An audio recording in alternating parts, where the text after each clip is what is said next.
I hope you guys are doing well. I hope you guys are having a wonderful day. My name is Dr. Boyce Watkins. Welcome to drboycetv.com, the home for intelligent Black people.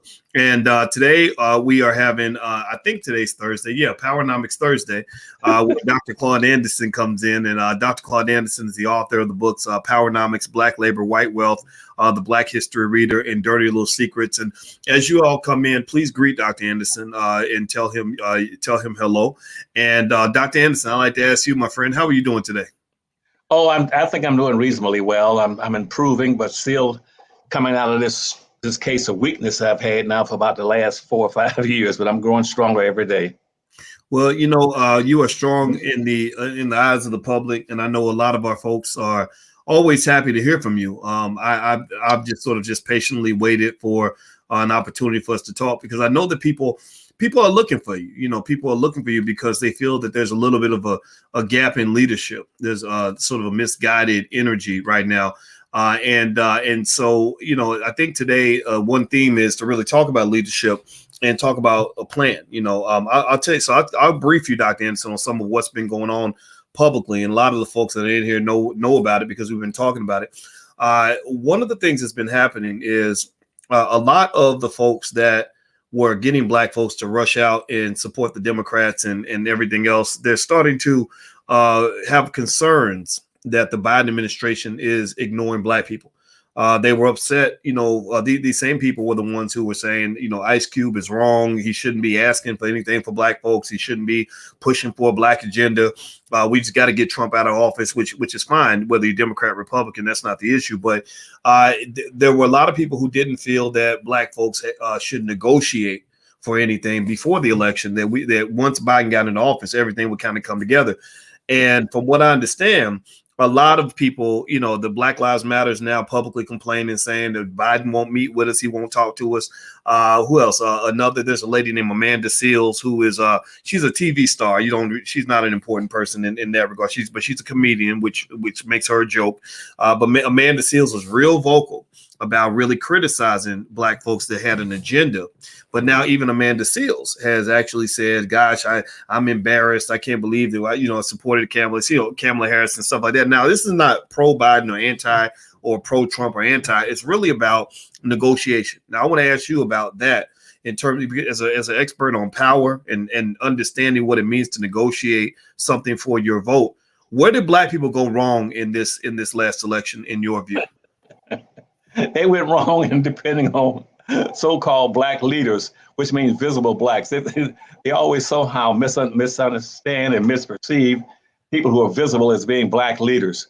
They never follow the definition of a leader. A leader is an individual who has done a very systematic, comprehensive analysis of where Black folk are socially and economically in the society, and then plan and incorporate strategies and techniques, solutions, but taking them to a better place, have a better quality of life. And I don't know any other Blacks that have done that. I can't think of one, not one single Black. I can't think of some of these organizations that front as Black organizations, which is a disservice to Black folk. Urban League and NAACP, they've never represented Black folk. They start off with white folks starting those organizations and then mixing them and mixing them up so they get confused Black folk and talk strictly and solely about social issues. And they were focused strictly on conditions of Black folk, on the symptoms of Black folk, and say these are our problems. Our problems is that we need more public housing.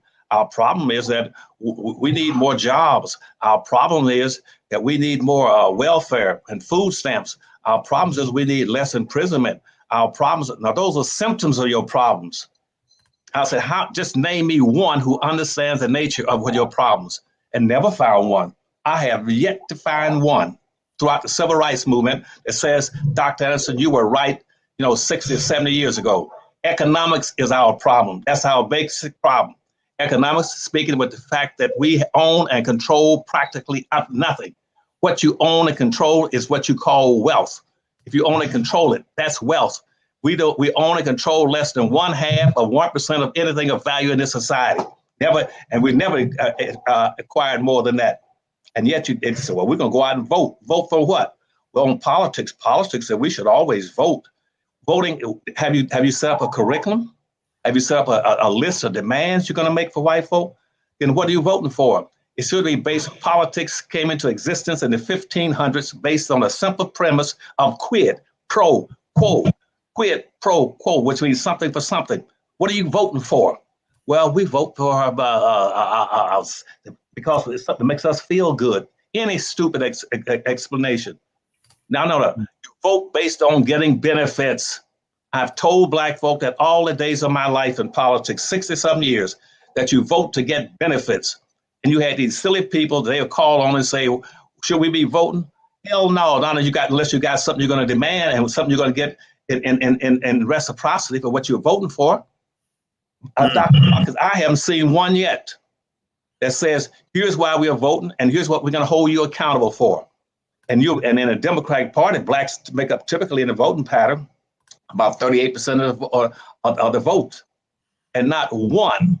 As a matter of fact, Bill Clinton, once I was his deputy political strategist up here in Maryland, and he finally confessed one day, deep in his administration, that he was totally surprised that black people have never demanded a damn thing from him, except maybe hired one or two people here and there and buying some tickets for the NAACP annual convention or luncheon. They don't demand anything from anybody, never have, and never seem to will have the will to do it.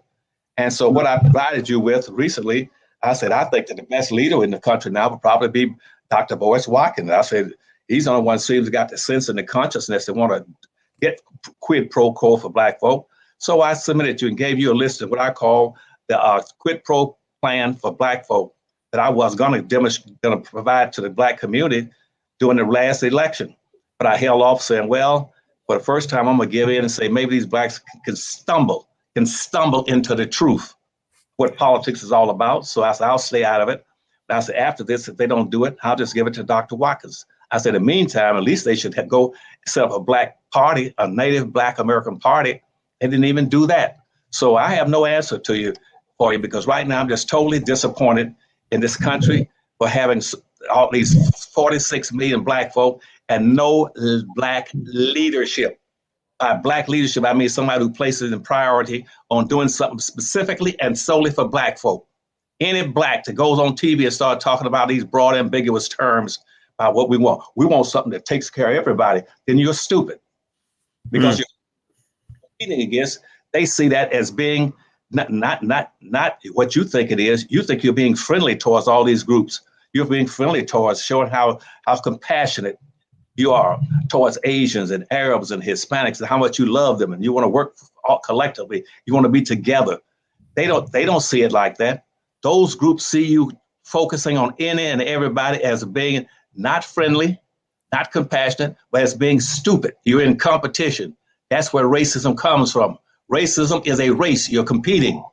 And I asked black folks, you know what racism is? Well, doctor, that means that they don't like us because we're black. You're stupid too. No. So I said at this point in time, I reached an age now where I'm gonna start using the right words myself. Anybody that uses broad, ambiguous words on people who are the descendants of slaves in this country, who I call Native Black American. Use any broad term as a substitute for that, whether you call it minorities, poor folk, people of color, multiculturalism, any of those terms, you're stupid.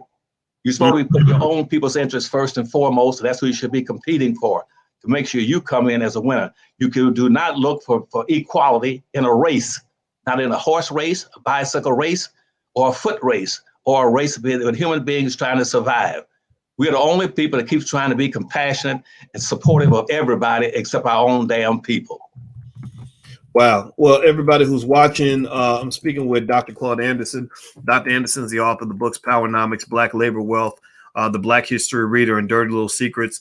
I encourage everybody to, if you want to educate your own children, which is what we believe in this platform, go to Dr. Anderson's website. It's powernomics.com. That's powernomics.com. Everybody right now, please do me a favor, hit the thumbs up button. Please hit the thumbs up button, share this video, subscribe to the channel that you're on. We are building Black media. We need your support. Please do that. All right. So Dr. Anderson, let me come in and ask you about this then. And I'm glad you kind of put that straight in terms of letting us on. Like right now, we're at a point where this morning, Dr. Anderson, I told everybody in the chat, I said, I want you to type these words in the chat. I said, I want you to say, I told you so. I told you so, or we told you so, whichever one you want. Because right now, this is a learning opportunity. This is where, because now Black Lives Matter's on their knees. They begging for a meeting with Biden. They ain't got one yet, but they could have arranged for all that before the election. But you ain't gonna get it now. Who was it? That lady Amanda Seals is saying she's regretting because I think Kamala Harris, I think a Republican, Tim Scott, said that America's not a racist country, and the first thing Kamala says is, "I agree." Right. Oh. And so, so she said she agreed. And I think James Clyburn said he agreed. So my point on that was to say, this is really showing you that, these people in the establishment are kind of on the same side. They on that side of maintaining or keep it, or what you might call white supremacy, which to me is keeping power out of the hands of Black people and in the hands of various establishments that are designed to manipulate Black people and control us for bigger means. So can you speak on that? Let's narrow in on the Tim Scott statement that America's not a racist country. So first thing Kamala Harris says is, I agree. And then James Clyburn says, I agree. But, and I think they threw some extra things in there, but for the most part, a lot of people were taken aback by that. Can you kind of speak to that and just that statement about America being a racist country and what that also means to you? I don't know what moon they're living on. So, but that's what I call moonology. People sit on the earth and look up at the moon and say, I believe in the moon. There are people up there. We got to be nice to those people. No, they don't even know what racism is. I've told you for years, I used to travel around the world and I would ask people in various countries that don't know what racism is. And, and I said, if you know what racism is, tell me what it is. And you tell me correctly, and I will give you $500 right now cash.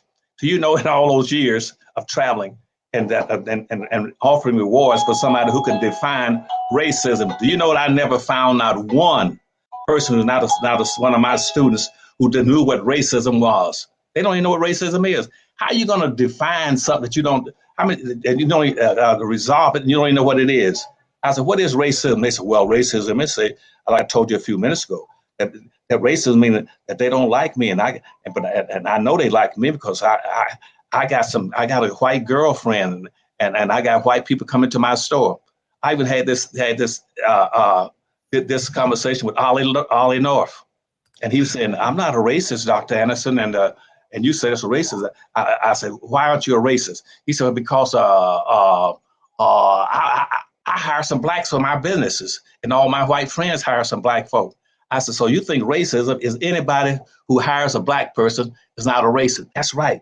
I said, hell, every damn Black that was working in the field picking cotton, and that was 99% of them. Hell, they worked for you all. They didn't get paid. Damn it.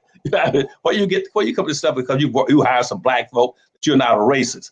Racism is a competitive relationship between groups of people who are competing for the ownership and control of resources, wealth, and power. That was the whole point of slavery, Dr. Watkins. Whole point of slavery. I said, do you know what the point of slavery was? Well, it was people, again, they didn't like us. No. What's the point of slavery? What was the purpose of slavery? What did slavery achieve?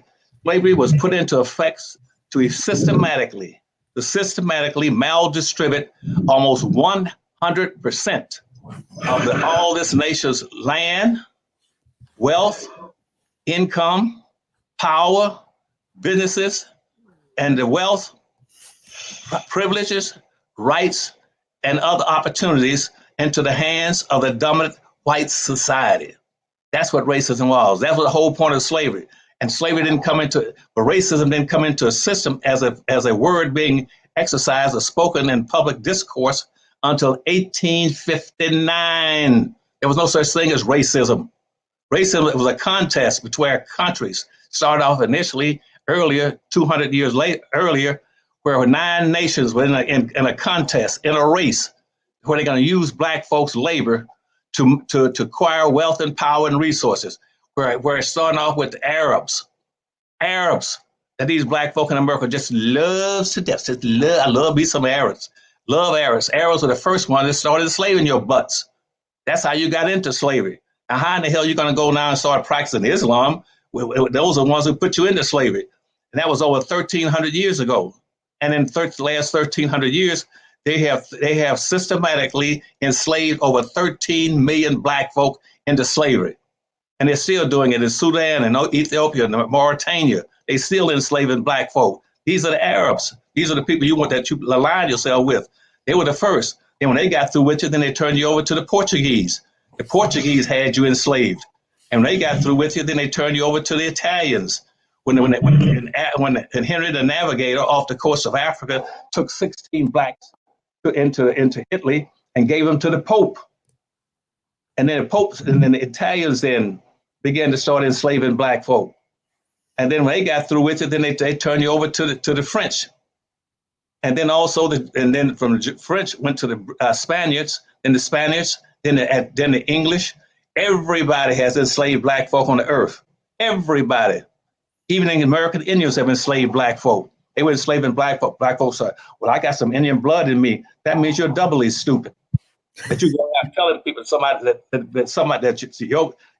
your promulgators that they have also enslaved you, but you still love them. You're bragging about you got some of their blood in you. Indians enslaved black folk in America. They owe black folk. They owe black folk, and yet they're still out there competing against black folk. It is a competitive relationship that lasted until 1859, when all of a sudden they decided, right, well, 1 year before the Civil War started, that now they had systematically maldistributed all the land and resources in this country into the hands of the dominant white society, the European whites. That's why they were coming to America. They told you that lie about we're coming to America for religious freedom, and that's why we're trying to get to America. I said, hell, you got any sense? You can go off into any hill, any bush, any tree, any closet, any basement, any dark cave and pray all you want. Hell, you don't have to go all around the world to get on a ship to come to America to pray. And that's what the Statue of Liberty said at the bottom. Give me your poor. You were poor. That's why you wanted to get to America. You were coming to America to freeload. Freeload. Black folk don't use that word. They don't even understand what the word means then. Freeload. That's why Europeans was coming here. Boats were loaded down with white Europeans coming to America to freeload, to get free land and free resources. And that's why we had laws saying that any immigrant coming to America was entitled to get land ownership. They can immediately get 160 acres of free land. And starting off with George Washington, who got 100,000 acres of free land. Thomas Jefferson, he said, if you're going to give George Washington 100,000 acres of free land, I want 100,000 acres of free land. Then Patrick Henry said, if you're going to give those two guys 100,000 acres of free land, then you got to give me 65,000 acres of free land. So when I say give me liberty, give me a death, I also want you to give me some damn land. And he got land, and every slave owner was entitled to 150 acres of free land for every slave he owned.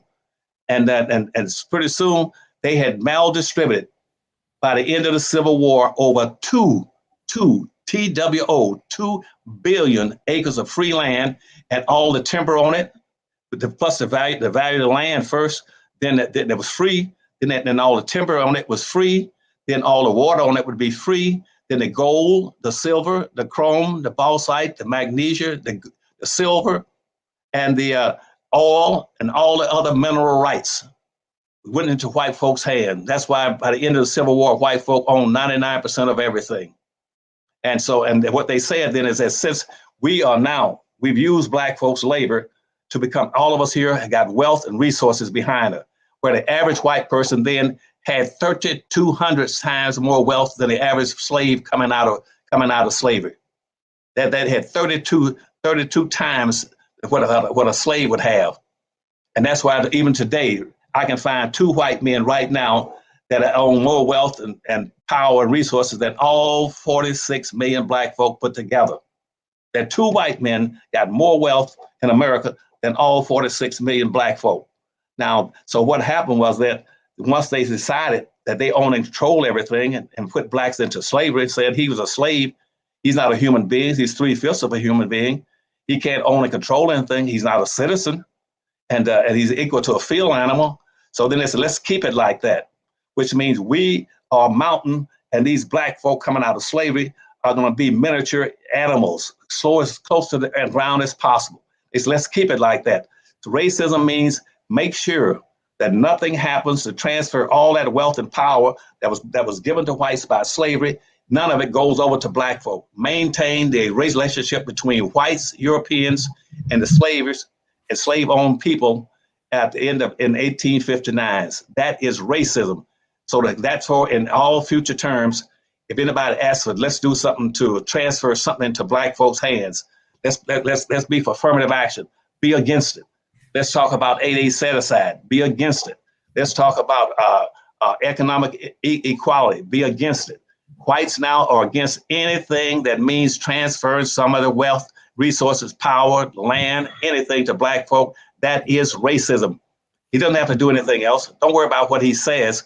If he's opposed to or he's not actively out there identifying economic opportunities for black folk to own and control resources, wealth, power, privileges, and everything else, that is racism. And I don't give a damn if black folk are stupid and they don't understand that. But you make sure that you tell all your students, racism is anybody, any white person who opposes moving resources into the hands of black folk. And it's not, that's all it is, as simple as I can tell you. And you got what black folk right now thinking that, well, black folk can be racist. A black person cannot be a racist. He doesn't own and control enough of any damn thing to be a racist. Racism is a power relationship. Who got the power and who has nothing? And so consequently, I don't care who it is, if it's the vice president or the janitor in the system in the White House. If he's opposed to moving something into black folks' hand and he's not black, he is a racist. All right, everybody. I'm speaking with Dr. Claud Anderson. He's the author of the books Powernomics, Black Labor, White Wealth, The Black History Reader, and Dirty Little Secrets 1 and 2. I encourage you. We must educate our own children. That's very important so that we don't get that slave thinking in their brain. The first books your kids should read, in my view, are on powernomics.com. There's the website right there. And also what that does is it allows you to not just say you support something. I encourage you to talk with your resources. You support Nike by buying their sneakers. You support Popeye's Chicken by buying their food. Well, support Powernomics if that's what you believe in. Don't just say you support it. Actually show that. And also, you're going to get something in return for your kids. So go to powernomics.com. Hit the thumbs up button. Please, please, please. Right now, everybody take 1 second. Hit that thumbs up button, hit that share, subscribe button. That's really important to building the channel. We're building Black-owned media. And also, I want to ask Dr. Anderson about something that's on my Instagram. I'm going to pull this up for you to see this, Dr. Anderson. And I want to get your take on some of this. And I think it speaks into exactly what you were talking about. So everybody who wants to see this directly, my Instagram is The Real Boyce Watkins. So please follow me on Instagram because I want to get some smart Black people on my platform. So here's what was released recently by Black Lives Matter. And I did a survey today on my Twitter, and I asked the people on Twitter, I said, how many of you trust the Black Lives Matter organization? So in fact, actually, before I show you what they released, I'm going to show you the results of the survey. And my Twitter is Dr. Boyce Watkins 1. So here it is, everybody. I want you guys to see this. So I asked you all, I said, do you trust Black Lives Matter? So basically, the survey's been up a couple hours. 93.9% of you said no. 93.9% of the Black people on our platform said they do not trust Black Lives Matter. Now, we are a little bit different. We're not necessarily overly liberal, but we're not a bunch of Republicans either. It's sort of a mix. It's a mix of Black people that believe in a Powernomics philosophy, right? So they don't fit really in the Democrat or Republican Party. But that kind of blew me away. I think before the election, that might have been, maybe it would have been 60% or something like that. But 94% of Black people don't even trust Black Lives Matter because they feel like they're doing it wrong. Now, I shared that with you, Dr. Anderson. So the next thing I want to share with you, and then I'd love to get your thoughts on this. Black Lives Matter today put out a list of what they call demands. And I'm going to read through the first sentence of each demand and then kind of get your take on it. They said their 7 demands are: 1, to convict and ban Donald Trump from running for future office; 2, expel Republican members of Congress who attempted to overturn the election and incite a white supremacist attack; 3, launch a full investigation into the ties between white supremacy and the Capitol Police, law enforcement, and the military; 4, permanently ban Donald Trump from all digital media; 5, defund the police; 6, don't let the coup be used as an excuse to crack down on our movement. 7, pass the Breathe Act. And I guess the Breathe Act is a police reform act. In that whole list of demands, Dr. Anderson, one thing I'll mention is I saw nothing about reparations. I saw nothing about Black people getting access to control of resources. So it was seen as a joke. A lot of people on the page just said, "This is stupid. What is this?" So I'd be curious to get your take on it in terms of what would make sense for a list of demands, and also what's wrong with that list I just provided to you just now. Because it's totally off base. That's it. And I know nothing about the Black Lives Matter. I complimented them for having the ability and the sensitivity to organize, but they mixed it up. They confused everything by bringing in all other people that have got their own separate agendas. They got all these newly fabricated groups, and then who are self-perceived as having been discriminated against. They confuse discrimination with racism. And I told them again that there's bias, bigotry, discrimination had nothing in the world to do with racism. I feel like my whole life was a failure, but I've been telling Black folk this ever since the Civil Rights Movement in the 1960s. That is not racism. Black folk think that somehow because somebody doesn't like you. Racism started off as an economic issue in the 15th century. It's still an economic issue. It's still an economic issue. It has nothing to do with whether or not somebody likes you or preference, somebody discriminates against you. Every human being has a right to discriminate. They can't make decisions if they don't have the ability to discriminate. If I was able to take the top of your head off and reach in there and take a screwdriver and cut off anything dealing with discrimination, bias, and bigotry and hatred, then and say that those things are racism, then you will be a very confused man. You couldn't make any decisions. Racism is only a competitive relationship between those who are classified as or those who could pass as whites. It is a Black-white issue. That's the only way racism exists. You all can't eradicate it because you don't know what you're looking for. The elephant in the room. You're missing the elephant in the room. The elephant in the room is racism, which is a competitive relationship between Blacks and whites and those who can pass for whites. Any group who can pass for whites, they are joining the white folks' side. They are against Black folk by their attitudes and their behavior. And I have not seen that anybody define that yet for Black folk. That's what you should be watching out for. What is racism? And it has nothing to do with discrimination, bigotry, and hatred. And all the things you just read through with the Black Lives Matter, those are personal attitudes that they're trying to correct. Those are personal things with feelings about something. And they have nothing in the world to do with racism. Talking about you want police reform. If Anderson's Powernomics, you don't be talking about no darn police reform. You want to stop police from abusing you, you get economic reform first and give them your own communities and have your economic base and your power behind you so that you can reward and punish anybody that takes advantage of you or kills your people uselessly and irreverently for no reason at all. Don't let you use power and wealth. But if you don't have any wealth power, you out there begging about police power. You want economic reform, not police reform. Instead of social integration, as I told them back in the 1960s, don't be looking for social integration. You look for economic integration. If you have deprived 99% of the Black folk in America out of owning and controlling anything for 365 years, why would you be looking for social integration? Well, we want to be able to socialize with them. So, I mean, even during slavery, they would let us put up a hut or a shack in the back of their mansion, but at least we were social then. No, I don't want no social. I want economics. And that's the problem with everything you read from Black Lives Matter. They're talking about temporary issues that any individual might feel, that they feel discriminated. I'm a female, and I had to work in the white woman's kitchen for all 365 years. That was discrimination against the female gender. That was economic discrimination against because you were Black. That's why you worked in the white woman's kitchen. So now you're going to run out and join her, thinking that you're going to be equal to her. She sat in that same house on the same front porch, drank the same lemonade and iced tea while you were working in the field. She was the one that whipped your butt in the evening when you came in out of the field for not having picked enough cotton. You didn't meet the cotton quota that day.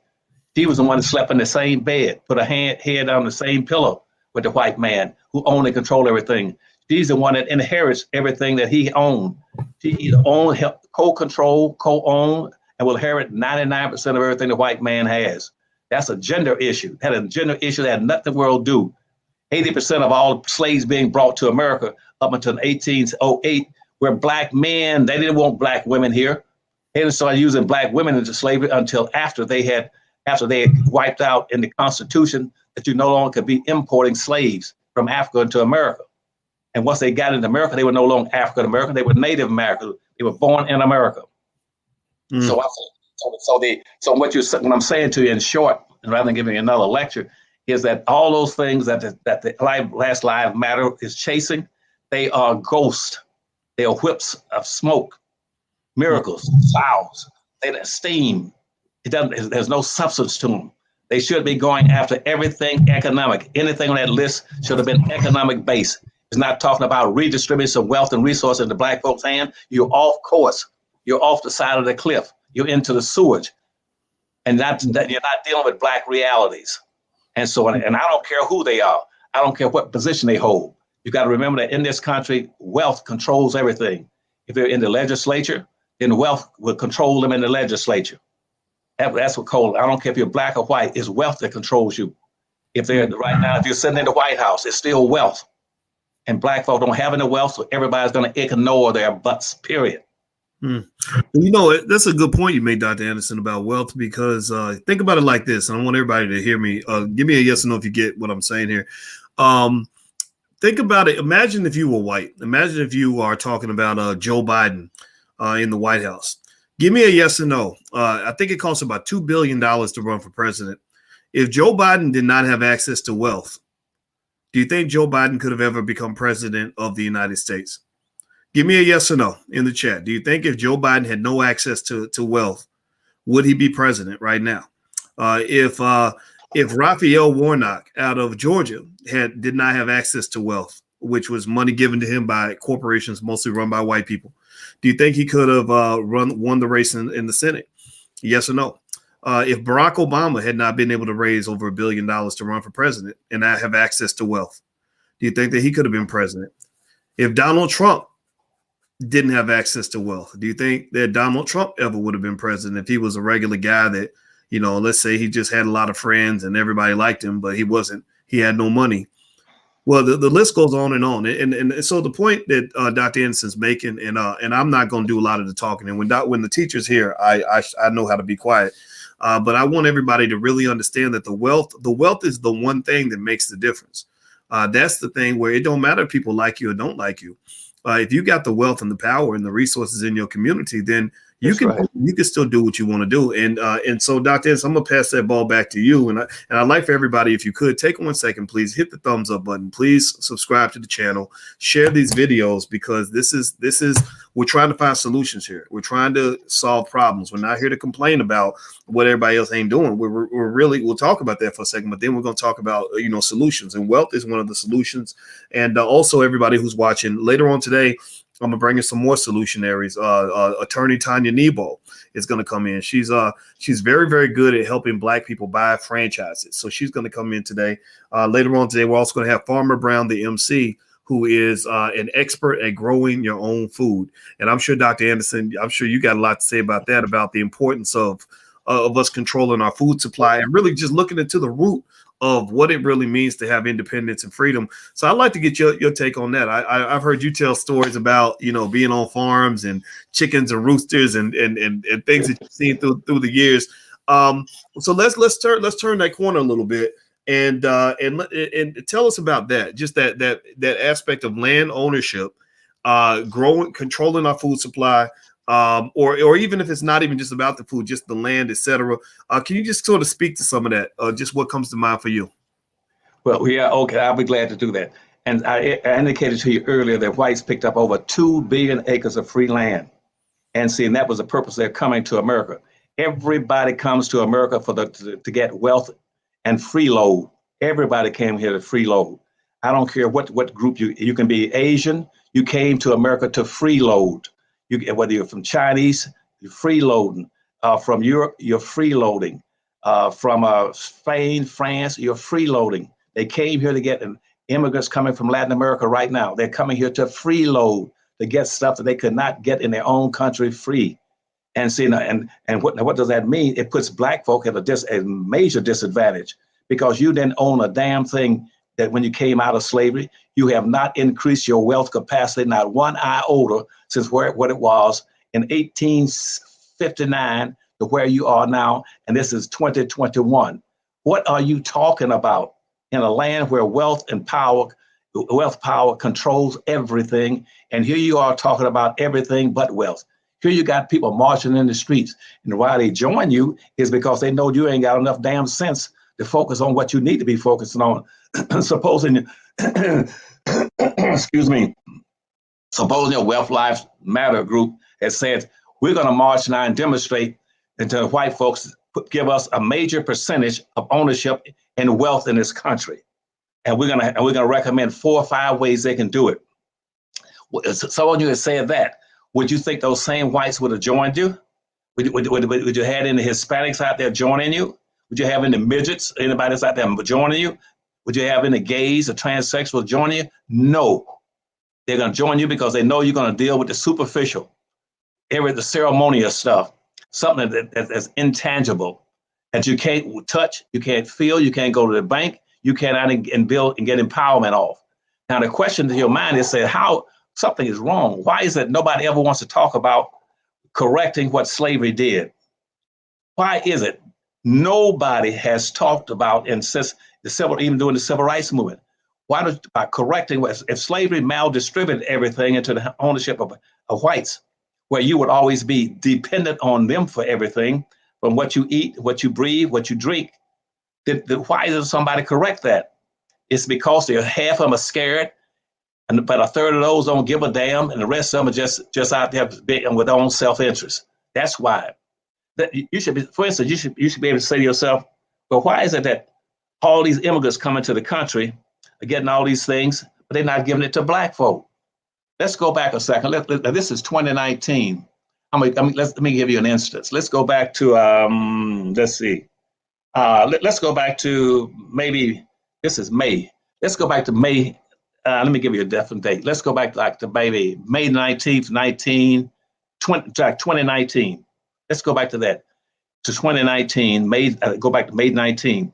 On May 19, and back in at that time, that this country put out an executive order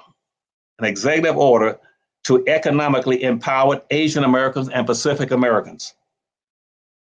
Now think about that. This was an executive order that was put through all the federal governments to go do everything they can to empower Asians and Pacific Americans in this country. Why is it that happened in 2019, but they didn't talk about black folk? Why is it back? Let's go back to 1997, when they were holding major conferences in this country, and they invited special groups of Hispanics, special groups of Arabs, special groups of Asians, special groups of Hispanics to Washington, D.C. for a full week conference on how to set up businesses and get access to governmental resources through the 8A set-aside program, to the affirmative action program. But they didn't invite black folk. Black folk were non-invited. And the whole week conference showing them how to complete the forms. They had lawyers there to help them do the legal work. And at the end of the program, they had a group called the Council of 300 that were here in Washington, D.C., that would guarantee they would give them a contract to start to provide some resources, and supplies to the United States government. So they not only put them in business, we'll give them a contract to start off as they go into business. Why is it when that even my wife called and asked us, why don't you all include black folk? They said, we don't get into that kind of stuff with black people. And I said, what do you want to talk about with them? Well, we're going to talk about some jobs and employment for them. Now, somebody is stupid or lazy or indifferent. I don't know what it is. Now, I just gave you 2 examples. Now, why? Then you got a major march on Washington by Black Lives Matter. Matter to whom? To whom? Doesn't matter. It doesn't matter to those people that aren't doing anything, damn thing to help you. Why do you keep putting people in office without getting commitments from them for what they're going to do economically to empower you? I just gave you some examples, shining examples. Go back with executive orders that have been passed to take care of poor people. They said, well, we got to take care of poor people in this country. And with Martin Luther King, for instance, we're gonna have a war on poverty. War on poverty, yeah, we're gonna have a war on poverty. Well, who's gonna be there? Well, we're gonna have poor blacks and poor whites. You're gonna have poor whites and poor blacks on a war. Well, that doesn't make any sense to me. Why not, Dr. Anderson? Because in this country, hell, poor whites got 20 times more wealth than a poor black person. Why are you mixing together? Why would you call them poor when the whites got 20? The poor white person got 20 times more wealth than a poor black person. Well, Dr. Anderson, let's switch it off. Let's mix it with another group. Let's mix it with for job employment, for instance. Let's have a job program for immigrants and unemployed people, and you're gonna mix them now with Hispanics under the Barack Obama program. And for 4 years, guess what? 47 to 52% of all the jobs given new hires went to Hispanics. They didn't go to black folk. Here you got that time the black national unemployment rate was 35%. It was 48% in Baltimore, 48% in Detroit, Michigan, 49% in Pittsburgh, 52% to 51% in New York for unemployed youth. And they said, well, we'll start a program for unemployed youth. And then guess what? Then about 87% of the jobs went to whites and to the white suburbs to run the program, so blacks didn't get a damn thing. Something is wrong. And I'm sorry to say in my old age, I am sick and tired of people using broad, ambiguous terms on black folk, and black folk go for it every time. Go for it every time. They talk about getting reparations. How are you going to get reparations when you keep using these broad, ambiguous terms? I said, what people are you talking about? We're talking about African Americans. No, you ain't talking about no damn African Americans. What in the hell is an African American? Well, we people came from Africa. Every damn body on the earth came out of Africa. What are you talking about? See, I don't have the stomach for it anymore, Dr. Watkins. See, you might be one of the few people got the stomach, you got the strength, you got the subconsciousness, and you know economics better than 98% of the people in the country. Why don't they make you the damn leader for black folk? Why they well, this person got elected in office. He got elected without a brain. So why don't you get Boris Watkins, let him run the program? And as far as I'm concerned, he doesn't have a list of demands. Well, I'm gonna give him a list of demands. So today I gave him a list of demands, and when you read my list of demands out of the Powernomics Corporation, watch the major difference between what was in the Powernomics Plan that was put into effect and put on paper way back in the summer, and neither Democrat, not one Democrat has called me in 2 years asking me about the Powernomics Plan, but the Republicans call them every day. I would get calls from Jared Kushner and people from the White House said, Dr. Anderson, give us your plan. I said, I don't want to get involved in the election. And when blacks started writing in my name saying, well, we can deliver this whole damn election to you, Dr. Anderson, we write you in as a presidential candidate, and we know we can get millions of black voters to vote for you. I said, no, if you did that, it would probably hurt the Biden administration. And I said, I don't want to do that. I want to stay out of this election. But so, as a matter of fact, there were people across the country like yourself that told black folk, don't write me in on a ballot. Am I right? Yeah, at first I told them to do it, but when you and Mrs. Anderson told me that you didn't want that, we reversed that, and I said, let's take that out. Let's not do that. Okay. But I would have gladly voted for you, but I didn't want to do anything that you and Mrs. Anderson were not comfortable. Right. No, I didn't want to hurt the campaign, but I said, but you learn to hold the Biden administration accountable. And now I recently sent you the Powernomics Plan, and you can pick anything on there you want to discuss, but I guarantee you up front, everything on the Powernomics plans deal with economically redistributing resources, power, wealth, and income into the hands of Black Americans, not African Americans, people that just came to the country. They're not the descendants of slaves. And there's a difference between the African American coming to than Native Black Americans. Because you see, Native Black Americans are people who came in this country, were enslaved for 20 some damn generations.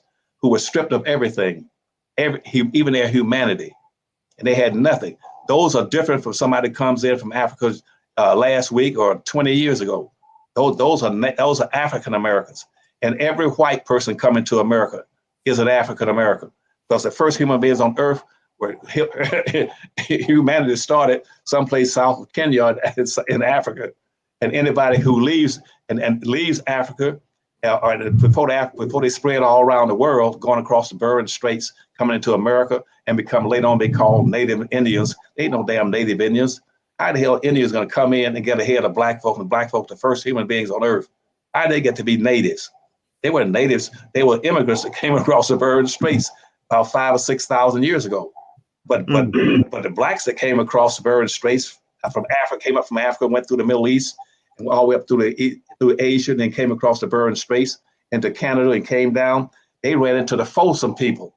The Folsom people were the first people coming across here. They had already set up and lived in this country down in New Mexico and Arizona. They had Folsom, California, Folsom, Colorado, Folsom, Mexico. Those were Folsom people. The oldest people on Earth are black people. They've been here centuries after centuries after centuries, thousands of years. And they came here for 16,000 years before the Asians did. And these Asians came down and interbred with them.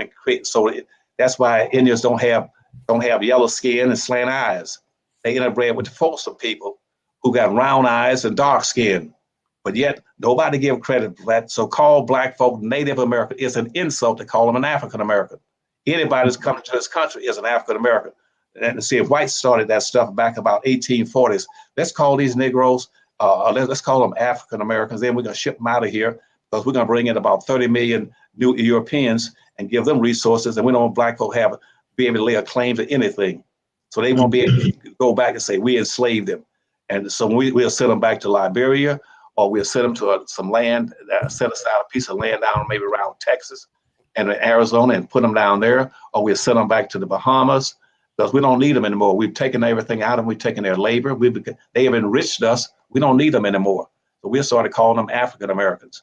And they said, well, I got blacks calling. I said, Dr. Anderson, you can't call them black, because black is nothing but a color. I said, hell, white is a lack of color. But you don't hear the white folks turning down being called white. Why are you going to turn down being called black? Well, that's only color. No. Blackness is the most powerful thing in the universe or on the earth. Blackness is power. It's power, wealth. You can't find anything in the universe that's more powerful than the black. You start talking about in outer space, you want to start talking about the black holes, the darkness out there. The black holes right now are about 200 times more powerful than the damn sun. It'll suck the sun in and destroy it. Anything on this earth and in the atmosphere is power. Blackness is the most powerful thing. In the color spectrum, you can find is blackness. Whiteness cannot reproduce any color. Black people didn't come out of white folks. You can't get any blackness out of white. But see, I can't get black folk to understand this, because they listen to the black leaders who don't know their butts from a hole in the ground. But anyway, you go ahead and let me get off of that subject. Well, Dr. Anderson, I think that those are great points. And everybody, by the way, I'm talking to Dr. Claud Anderson. He's the author of the books Powernomics, Black Labor, White Wealth, The Black History Reader, and Dirty Little Secrets. I hope you'll go take a look at powernomics.com. That's where his books are. Your kids need to read those books. Those should be the first history and economics books that your children read. We must educate our own children, or they will be miseducated. So give me a yes in the chat if you understand that we must control all of that, starting with what goes into the heads of our kids. Also, please hit the thumbs up button, share, subscribe button. Speaking of controlling ideas, we need to control black media. We need to have authentically owned black media that's coming from black people, not things like BET that are really owned by Viacom, but things that are coming out of the community that reflect your interests. This is a space where I want your voice to be heard. So the more you share, the more you help us distribute these ideas, the stronger we will get. And we are gaining strength. I want you to understand. I want everybody to feel bad, because this is the Black economic revolution. Dr. Claud Anderson is your Marcus Garvey of this generation. You are the soldiers that are a part of this revolution. This revolution is gaining ground every single year. Remember, 5-10 years ago, we were talking about this stuff, wasn't nobody listening.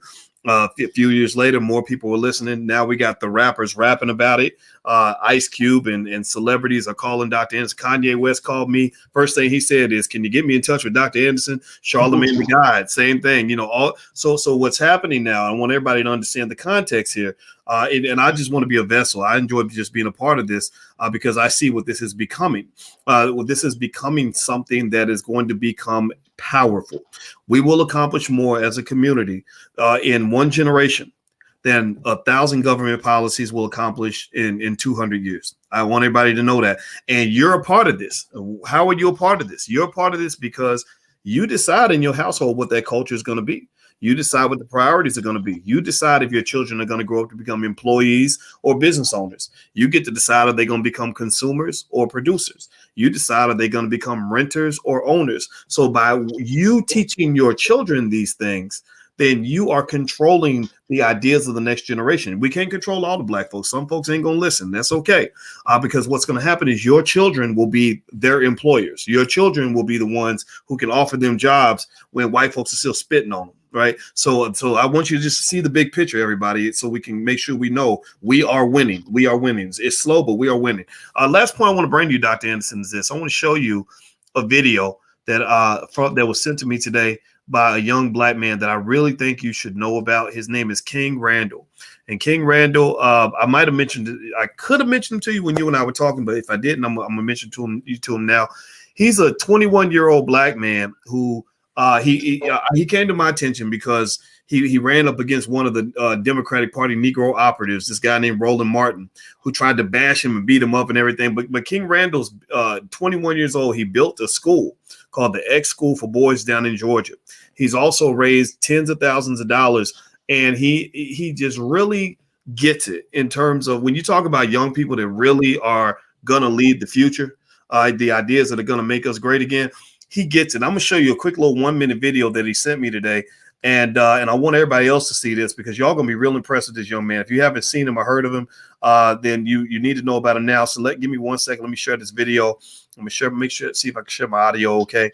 All right. I hope you can hear it.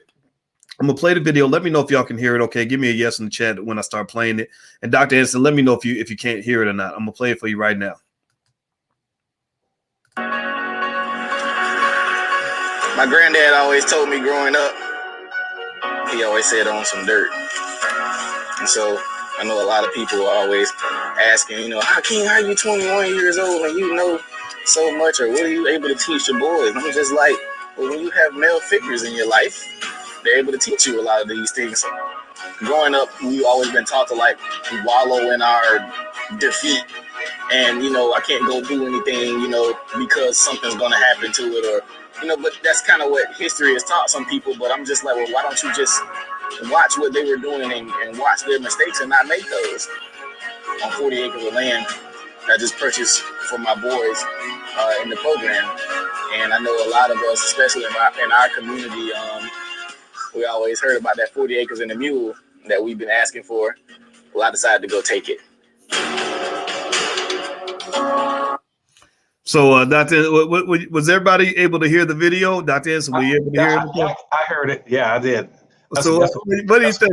I'm super proud of him. How did you feel seeing that video? I'm proud of blacks like that. I need about 46 million blacks with that kind of an attitude and energy to get out there and own and control land. White folk knew that land is power and wealth, and that's what the American dream is based on. The American dream. See, you go ask some of these black folks sitting in politics right now, holding a position in the House of Representatives or the House of Senate or any place in government. Ask them, so what is the American dream? They don't know what the hell it is. They think, well, it's because we love everybody, we all get along. No, the American dreams mean two things. You come to America and get free land and free black labor to get enriched and you be a freeloader. That's how all these whites got all the wealth and resources. That's why if you go out west, you can see people owning 100,000 acres of free land of land. Whites all over the South. That those group called the Proud Boys that came up and hit the Capitol trying to take it over. They had all got free lands through their ancestors. Black folk were never given 40 acres and a mule, and they turned it because whites said we give these black folk anything, they can become like us if they own land. That's why every black that gets some land, white folks immediately try to figure out how to take it away from them. And like that young boy said, get yourself some dirt and own it, control it, and then put it and bring it into production. And right now, one of the things I've asked black folk to do is asking, I got to find something that I can get them to identify with that would signify black folks' dedication across this country.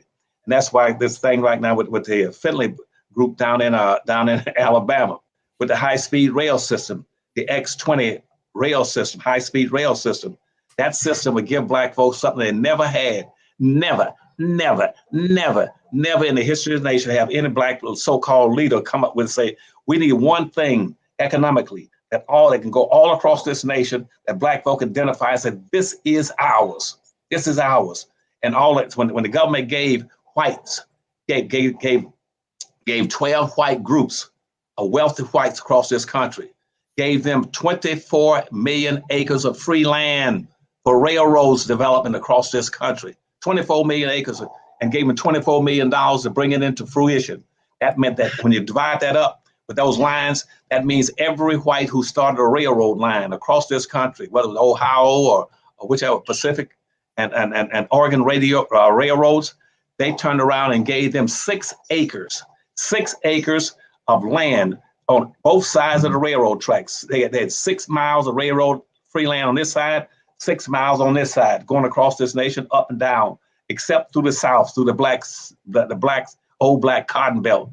They got nothing. They don't want to build anything through the cotton belt. And that's why right now the Finley group are pushing, and the Powernomics is trying to help them to be able to build a new high-speed rail that will run from South Carolina all the way to Texas and can be extended all the way into Los Angeles. That thing would run at 250 miles an hour across this nation, and then get you there about the same time an airplane would take you, with all the stops in 5 states. There'll be stops in Atlanta, Georgia, stops in Birmingham, Alabama, stops in Jackson, Mississippi, stops in Shreveport, Louisiana, and stops in Dallas, Texas.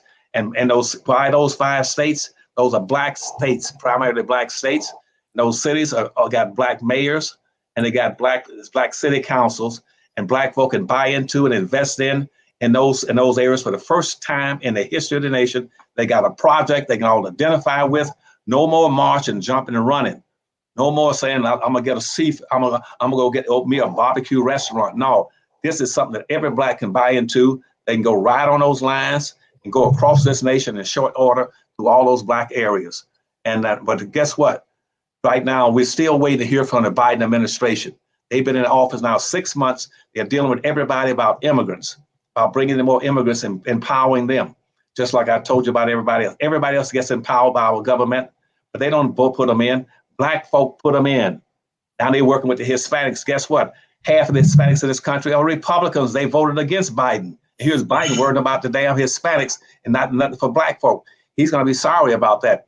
Now, if this railroad system dies and the Biden administration has not supported it and done something, and they were meeting this morning in Congress. This morning, Congress was meeting, trying to figure out how they're going to spend 180-some billions of dollars on the infrastructure. They're talking about going out here dealing with the railroad system over in what's it called? What's on the Atlantic called? What is it called? What's that system called now? Runs from Boston all the way down to Orlando, Florida. The old. I know it's something. I don't know what it's called though. What now? I know what you're talking about, but I don't know what it's called. Yeah, see, and that thing runs at about 70 miles an hour. But that's an old line, a weak power belt that will not work. You're running through those urban cities, it won't work because they got freight on there that carries like highly explosive materials and anything else. And if a train comes by that at 100-some miles an hour, it can shake those things up, and that whole damn railroad would blow up and explode. That's very dangerous. But the best opportunity they got right now is not in California with a high-speed rail system, or down in southern Texas, or up in Boston. It's right down running through the black cotton belt.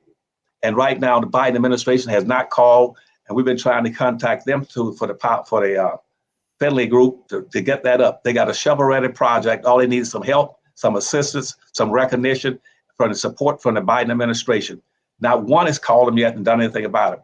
But I tell you what, if that system dies and Biden's going to have a hell of a time trying to get by the next 2 to 4 years in this country, because we got millions of blacks that say we ain't going for it anymore. You should, and they had a big hearing today, and I want to know how many blacks in this Congressional Black Caucus showed up to speak up for the X-20 rail line down running through the black southern states. How many black governors been pressured by black folk in Georgia and Alabama, Louisiana, Mississippi, saying get out there and support that thing for black folks to have jobs. It'll create 100,000 black jobs, maybe about another 50,000 opportunities for black folks to invest, and probably put up about 2,000 or 3,000 businesses, everything from hotels to restaurants to confession stands and everything else, and taxi cabs and little bus services, take them from the depots down into those cities. This is a major opportunity, and I've been pushing for the Black Friendly Group, and you haven't got one person from the Biden administration respond yet. And got some blacks in the Biden administration. I ain't gonna do nothing to help black folk. I ain't gonna help make no black folk rich, so they can own and control something. All those people have to come out here between now and the next 2 years, and I can guarantee you that I know of all the blacks I know, they're gonna have a hell of a time trying to explain to black folk why the high-speed rail system running through the South died, or why they messed around and right now you had a group called the U.S. high-speed rail system. They don't represent black folk. They represent all the whites that already own rail lines. And that's who's competing to get the money from the Biden administration. You let that go down, and the Biden system, they are through in this country. You're not gonna have them reelected in this country. I can guarantee you that's gonna happen. Because right now, everybody keeps stepping on and urinating on black folk instead of trying to help them. Nobody's empowering black folk, and black folk have no place else to go. The Black Lives Matter are not speaking for black folk economically. Nobody's speaking for black folk economically. NAACP doesn't do it. Urban League doesn't do it, and nobody speaks for them. And they better get somebody speaking for them. Don't worry about Claud Anderson. I'm not here to create a revolution. I tell you what, these black folk now are sick and tired of being poor, overlooked, and voting and getting nothing in return for it. This has been going on for centuries. And the Democratic Party was a party that originally enslaved black folk. The Democrats enslaved black folk for 365 years. It was a Democratic Party. That's who enslaved. And the Republican Party come into existence and after the Civil War. When they came into existence, they had black folks. They tried to help black folk for 10 years, called Reconstruction. Reconstruct. And that's what they came into existence for. Reconstruct, which means you've been doing everything wrong as the Democrats and screwing over black folk. Do something to help them now. Empower them. Shift some wealth and resources. No more this Turkish stuff about we're gonna do something to make y'all feel good. We're gonna do something to give y'all some jobs. Black folk don't need jobs. They need damn businesses. They need businesses. They can produce jobs. Tell the Urban League and then the WCPs quit looking for jobs for black folk and started looking for business opportunities and putting black folk into business so they can hire their own damn people and produce their own products and all that. We got 4 million acres of land in the South in that cotton belt I'm talking to you about that the rail system is going through. We got over 4 million acres of black-owned land. They can't develop it because they don't have any ways to be able to ship it out, raise products, and be united. And tell those black colleges and the United Negro College Funds and to be able to start raising products and services and goods for black folk and ship it into these urban areas where they can set up farmer markets. So every damn weekend, black folk go to their own farmer markets and get fresh produce, food, and everything else, and be able to have jobs and run their own businesses and grocery stores and shopping malls and not shopping malls, but grocery shopping stores where they can buy fresh produce and goods. You got water shortages coming. You got food shortages coming. It's coming up now, starting pretty soon. And at that point in time, you better have these colleges, these agricultural colleges producing food for black folk and unite themselves and produce these goods and ship them into these urban areas. All while these blacks are going to starve. That's what's going to happen to them. Because right now, 70% of all the black folk in America live in and around about 10 large urban areas. And they have no way of getting food. They have no way of getting fresh water. They don't own a damn thing. They're dependent on somebody else to provide it. Who they're dependent on? They're dependent on these immigrants that are coming in here and getting empowered with resources and money and wealth. Nobody's empowered black folk in 500 years.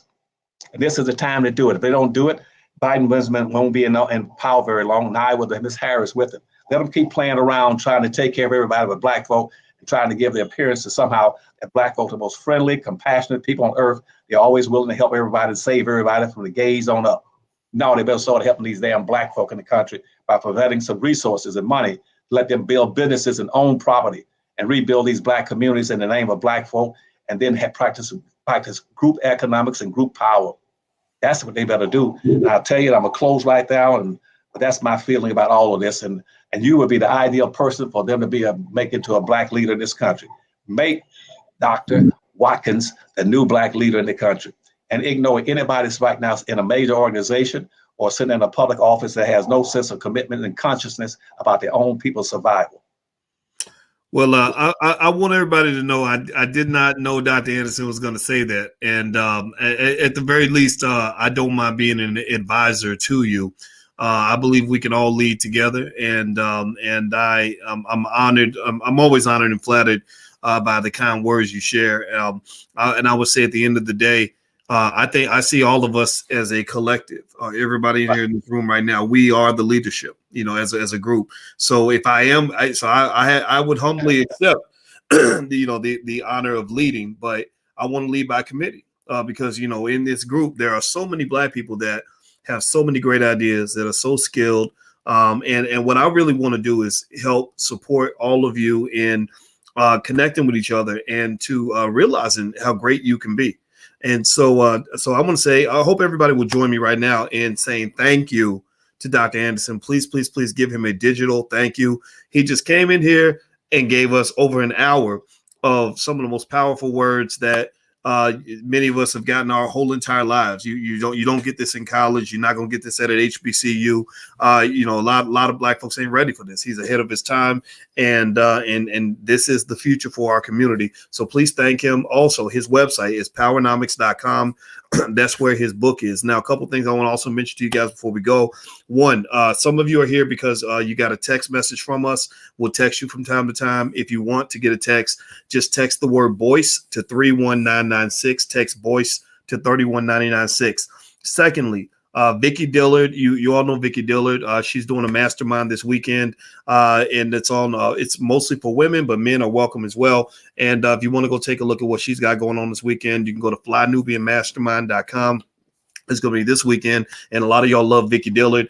And the last piece is Farmer Brown, the MC, who's an expert on growing your own food. We were talking about growing your own food today.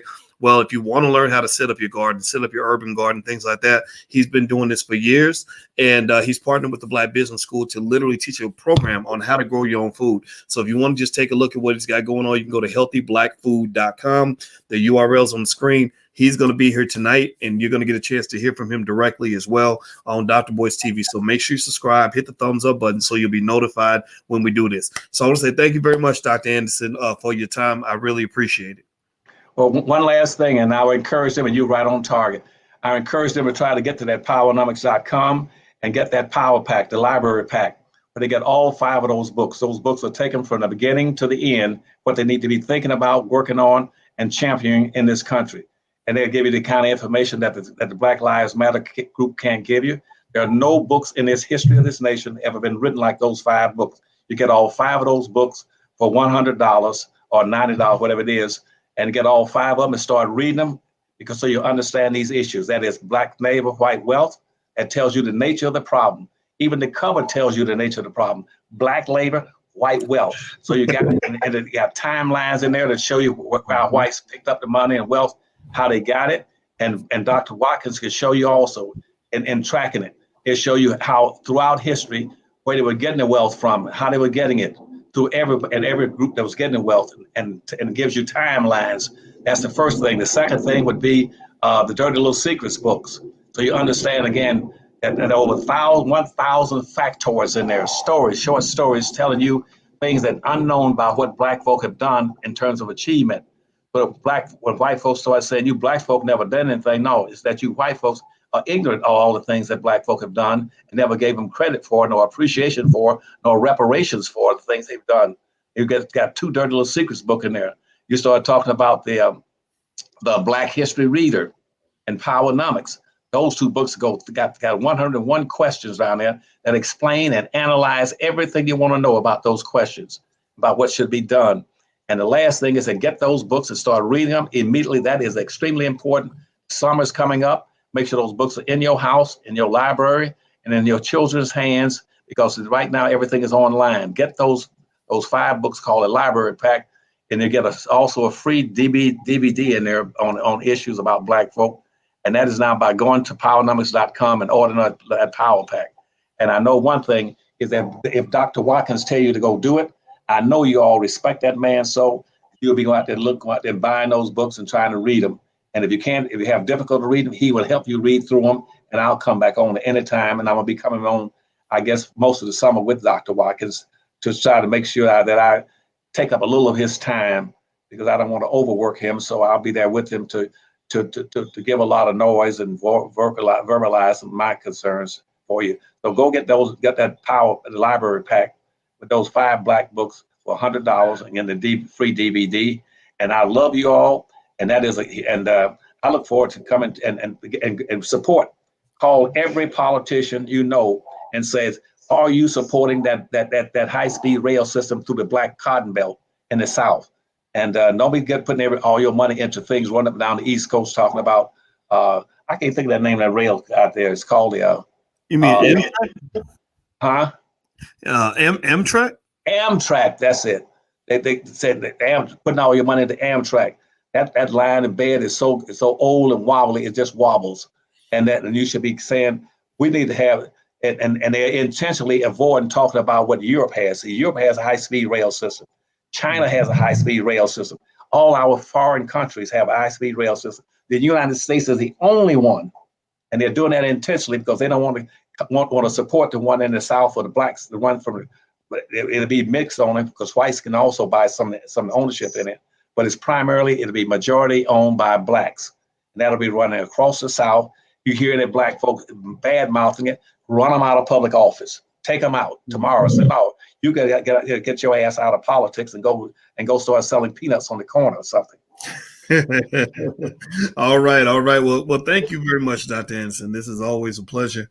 And everybody, thank you all for hanging out with us today. We'll be back a little bit later. We got some more people coming on today. Attorney Tanya Nebo will talk about franchise ownership as a pathway to building wealth. Then we're also going to have Farmer Brown, the MC, later on to talk about growing your own food. He's an expert on agriculture from Kentucky State University. And so we're going to just do what we can to support you. So thank you, everybody. Please have a wonderful day. And we will see you all soon. Hit the thumbs up button on your way out. Talk to you later. Bye-bye.